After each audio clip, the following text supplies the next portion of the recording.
Le regret est une seconde erreur. Sorcier, sorcière, étudiant en magie, bonsoir. Puisque je vous prépare en ce moment même une très longue vidéo sur le retour de Lord Voldemort dans le monde des sorciers, je vous propose un complément pour vous faire patienter. Oui, exactement comme la dernière vidéo que je vous invite à regarder si ce n'est pas encore fait. À la différence que ce soir, on ne s'intéresse pas directement à Lord Voldemort et sa résurrection, mais bien à ses fidèles adeptes, les Mange-Morts. Enfin, fidèles, ça dépend lesquels. Allez, installez-vous confortablement, sortez vos plus beaux accessoires de Mange-Morts, pensez à vous abonner et bien entendu à lancer votre plus bel expecto patro-like pour m'encourager à vous apporter toujours plus de vidéos sur le monde des sorciers. C'est parti pour savoir si les Mange-Morts étaient véritablement heureux et conquis de voir revenir leur maître à la vie. Pour bien comprendre l'état d'esprit des Mange-Morts lors du retour effectif de Lord Voldemort, il faut avant tout comprendre les tenants et les aboutissants. Pour cela, prenons notre retourneur de temps, direction le 31 octobre 1981, une date des plus importantes dans le monde des sorciers, puisqu'elle sonne le glas du règne du Seigneur des Ténèbres. Formulée autrement, elle marque la fin de la première guerre des sorciers. Et comprenez bien que si la communauté magique des îles britanniques festoie et porte un toast aux survivants, eh bien ce n'est pas vraiment le cas des adeptes et partisans de Lord Voldemort, pour qui c'est la douche froide. Dépourvus de leur maître et grand leader, beaucoup d'adeptes se sentent perdus et vulnérables. C'est un moment extrêmement chaotique pour les Mange-Morts. Leur hiérarchie s'effondre, leurs missions sont annulées et leur plan de domination du monde des sorciers tombe à l'eau. Beaucoup d'entre eux ressentent un mélange d'impuissance et de confusion face à l'incertitude de l'avenir. Sans parler que ce chaos ambiant entraîne de nombreuses arrestations musclées et on fait passer de nombreux Mange-Morts directement par la case prison sans passer par la case départ. C'est véritablement l'hécatombe chez les partisans de Lord Voldemort. Et c'est là que se profilent deux clans bien distincts. Alors dans le cadre de cette vidéo, je ne parlerai ni des partisans recrutés de gré ou de force, ni des Mange-Morts au sens large du terme, ceux que l'on retrouve au manoir Malfoy. Je parlerai exclusivement du cercle privé et restreint du Seigneur des Ténèbres, celui que l'on retrouve au cimetière. Oui, parce qu'il existe une vraie hiérarchie dans le camp de Voldemort, et vous allez voir que c'est là que ça se corse. Car dans ce cercle restreint, Lord Voldemort pensait avoir regroupé la crème de la crème. Des Mange-Morts appartenant pour la plupart aux plus vieilles familles dites de sang pur, et qui avaient soit du poids dans le monde des sorciers, soit de grandes connaissances en pratique des arts obscurs, voire même les deux, et qui étaient sans nul doute ses plus fervents et ses fanatiques serviteurs, ceux qui lui avaient juré une fidélité absolue et qui étaient prêts à mourir pour sa personne. Enfin ça, c'est ce qu'il croyait, car en vérité, il pouvait se mettre le doigt dans l'œil. Sa chute a révélé les vraies motivations de nombreux Mange-Morts et a entraîné, comme je vous l'ai dit, une scission au sein de leur groupe. D'un côté, ceux restés fidèles, et de l'autre, ceux qui ont abandonné ou même renié Lord Voldemort. Et cela s'explique par des motivations personnelles qui divergent. Alors, j'ouvre une petite parenthèse pour vous dire que dans le cadre de cette vidéo, je ne vais que survoler superficiellement les raisons pour lesquelles les Mange-Morts sont restés fidèles ou ont déserté le camp de Lord Voldemort. Mais si vous souhaitez une vidéo beaucoup plus approfondie et détaillée sur le sujet, écrivez-moi en commentaire, le Seigneur des Ténèbres reviendra. Voilà, fin de la petite parenthèse. Pour les fanatiques se vouant à un culte à Voldemort et qui nourrissaient une véritable obsession et une adoration aveugle pour sa personne, eh bien sa défaite n'était pas une fin en soi. Alors oui, il avait disparu, mais vous savez ce qu'on dit. Pas de corps, pas de mort. Pour eux, il était quasiment certain que Lord Voldemort se cachait quelque part et que son retour n'était qu'une question de temps. C'est pourquoi ils ont affronté vents et marées, quitte à finir en prison pour le retrouver. Et c'est également ce qui les a poussés à rester fidèles durant plus d'une décennie. Pour eux, la prison était un sacrifice acceptable si cela leur permettait de rester fidèles à leurs convictions et surtout à leur maître. Ils préféraient de loin souffrir en silence en attendant son retour plutôt que de le renier. Ce n'était qu'un passage à vide. Ils savaient que leurs actes et sacrifices seraient reconnus et valorisés par leur maître lorsqu'il reviendrait. Oui, ils avaient une foi aveugle en Lord Voldemort. Et en ce qui concerne l'autre partie, autrement dit la grande majorité du groupe des Mange-Morts, c'était une autre histoire. Ils ne voyaient pas la défaite de Lord Voldemort du même œil que le groupe de fanatiques. Pour eux, Voldemort avait réellement disparu pour toujours. Après tout, il était déclaré mort, comment aurait-il pu revenir à la vie? Même s'ils savaient que Lord Voldemort aspirait à devenir immortel, ils ignoraient les détails spécifiques liés aux Horcruxes et doutaient de la possibilité d'un retour après sa défaite écrasante face à un bébé.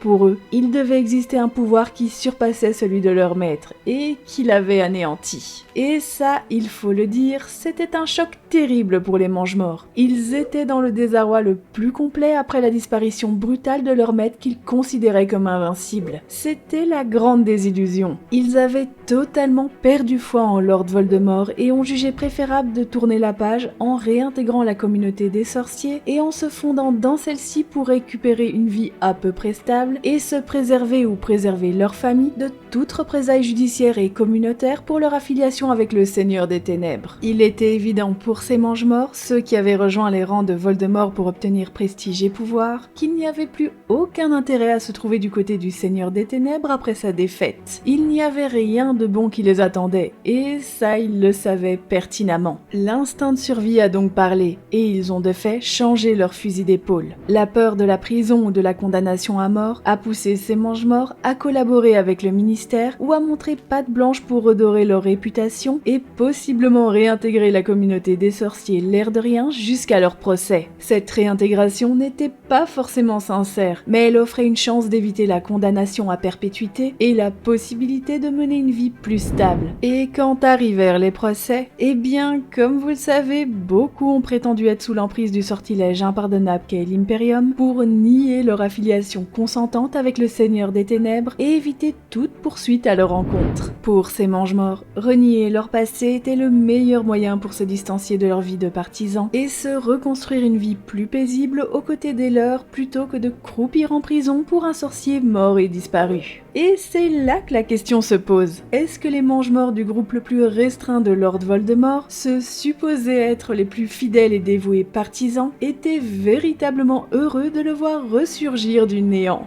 Eh bien, cela dépend pour qui. Bien entendu, il ne s'agit là que de mon interprétation personnelle, mais voici ce que j'en pense. Évidemment, pour les fanatiques, sentir la marque des ténèbres brûlées était synonyme de libération prochaine. On se doute que l'excitation et l'impatience devaient être au rendez-vous, même s'ils étaient consumés par les détraqueurs dans la célèbre prison des sorciers. C'était le soulagement. Ils allaient enfin retrouver leur maître, retrouver ce qu'ils avaient perdu et probablement être auréolés de gloire. Et pour le reste des Mange-Morts, eh bien, c'était plus mitigé. Le ressenti des émotions devait être particulièrement conflictuel lors du retour de Lord Voldemort dans le cimetière. Formulé autrement, ils étaient contents mais pas trop non plus. Allez, je vous explique ça. D'un côté, il y avait bien entendu le soulagement de retrouver leur maître et l'espoir de pouvoir regagner une position intéressante pleine de prestige et de pouvoir aux côtés de Lord Voldemort. Et de l'autre, une culpabilité écrasante, une honte profonde et une peur intense et dévorante des représailles. Il est évident que le retour de Lord Voldemort annonçait l'entrée dans une nouvelle ère, celle qu'ils avaient tant rêvée, comprenant bien évidemment la domination du monde des sorciers et la soumission voire l'anéantissement du monde des Moldus. Le gros problème, c'est qu'avant de pouvoir profiter d'un quelconque privilège, il fallait tout d'abord répondre de leurs actes. Je le rappelle tout de même, ces Mange-Morts n'avaient pas seulement douté de la toute-puissance de leur maître, ils avaient aussi cherché à sauver leur peau sans jamais tenter de le retrouver lorsqu'il était tombé. Oui, ce n'est pas glorieux pour les soi-disant fervents et dévoués serviteurs du Seigneur des Ténèbres. Ceux qui, au final, l'avaient suivi principalement pour gagner du prestige et du pouvoir, en tirant profit de l'influence terrifiante que leur maître exerçait dans la société des sorciers.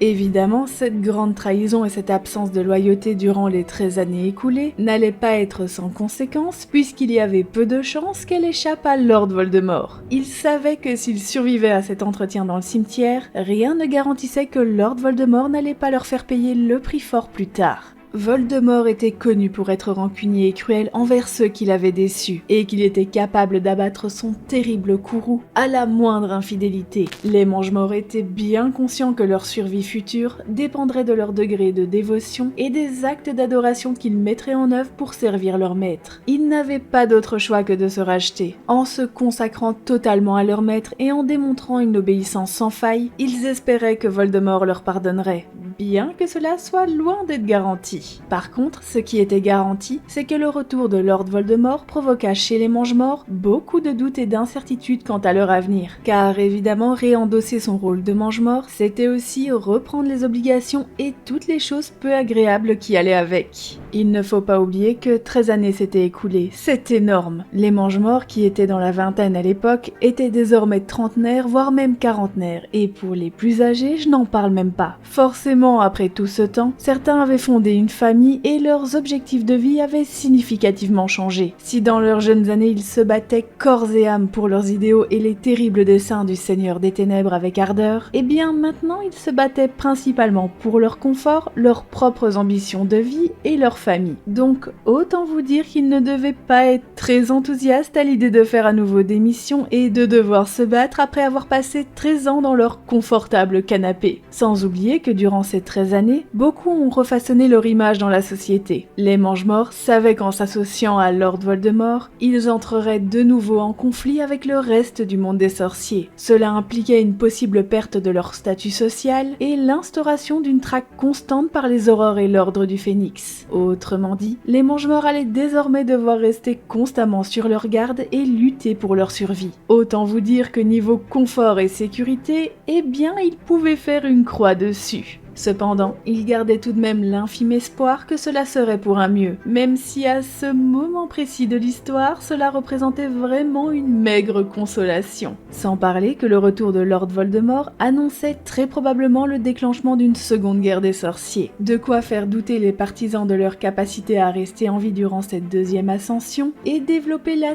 terrible angoisse de voir leur enfant mobilisé. Eh bien oui, comprenez qu'à l'époque, certains adeptes avaient de très jeunes enfants à la maison, et si leur progéniture n'était d'aucune utilité à ce moment-là, eh bien maintenant ce n'était plus le cas. Il n'était pas impossible que le Seigneur des Ténèbres souhaite grossir ses rangs durant cette seconde guerre et enrôle leurs enfants. Et ça devait être une perspective terriblement angoissante pour certains parents qui souhaitaient garder leur enfant en dehors de tout ça et surtout en sécurité. Malheureusement, ils savaient pertinemment qu'ils étaient coincés et qu'ils ne pouvaient échapper à leur funeste et peut-être très court avenir sous le joug de Lord Voldemort.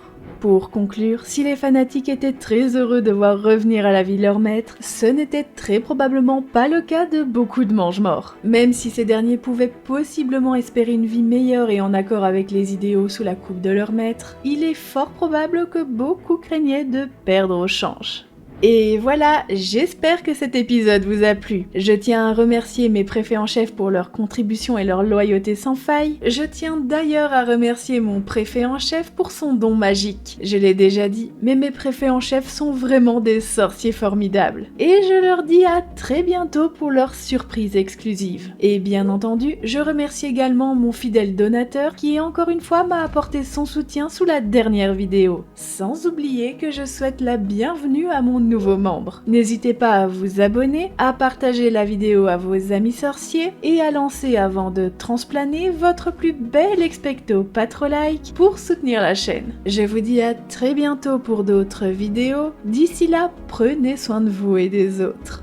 Sorciers, sorcières, étudiants en magie, au revoir.